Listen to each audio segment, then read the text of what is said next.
As far as the president is concerned, he's our president, and I would rather he not be taking something that has not been approved by the scientists, especially in his age group and in his, shall we say, weight group, what is morbidly obese, they say. So I think it's not a good idea. In terms of the State Department Inspector General's firing, I've read the letter that you sent to President Trump asking for an explanation. The House Foreign Affairs Chairman is launching, I know, a probe into this, and you said yesterday that if the firing looks like it's retaliation, that could be unlawful. What would happen then? Well, the fact is that the president should acknowledge why we even have inspectors general. This followed Watergate, to have transparency, accountability, to fight waste, fraud, abuse in our governmental actions.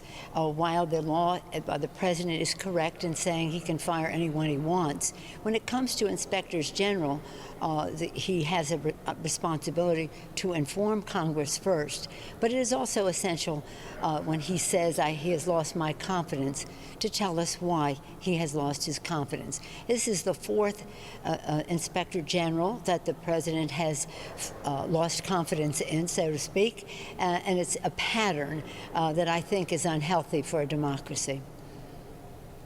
He has now said publicly, the president, that he doesn't know anything about this person, that he was asked to do this by the Secretary of State, and that when he heard that he was appointed by President Obama, that seemed to be reason enough for the president. Secretary Pompeo says he asked for the Inspector General to be fired because he was, quote, undermining the State Department. And I know, in addition to the IG investigating whether Pompeo made a staffer perform a variety of personal errands, Pompeo refused to cooperate, we're learning, with the IG's probe into the Saudi arms sales, which you also indicated in your letter. Do you have confidence in Secretary Pompeo right now?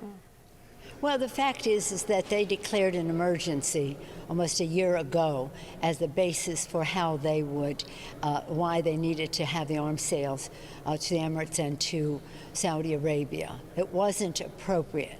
Now, right now, they're having another advising us of something that they're giving over $5 million worth of ventilators to Russia. Russia can very well afford to pay for those ventilators. So they just wheel and deal in a way that is not appropriate. I wouldn't put up with it with a Democratic president or a Republican president. But that arms sale, by declaring a fake emergency in order to just go forward without the accountability and transparency that our government really thrives on, is something that is worthy of attention. And perhaps, and I don't know for sure, I just said in my letter that it has been reported in the press that it was about the Saudi arms sale.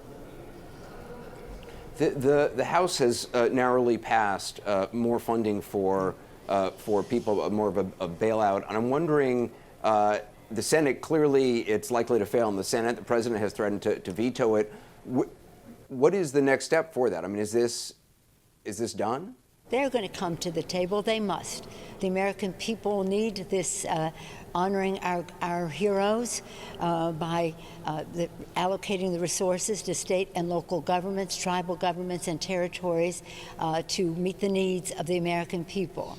The American people want us to open up our economy, and we do that by testing, tracing, treatment, and whatever else is necessary in that regard.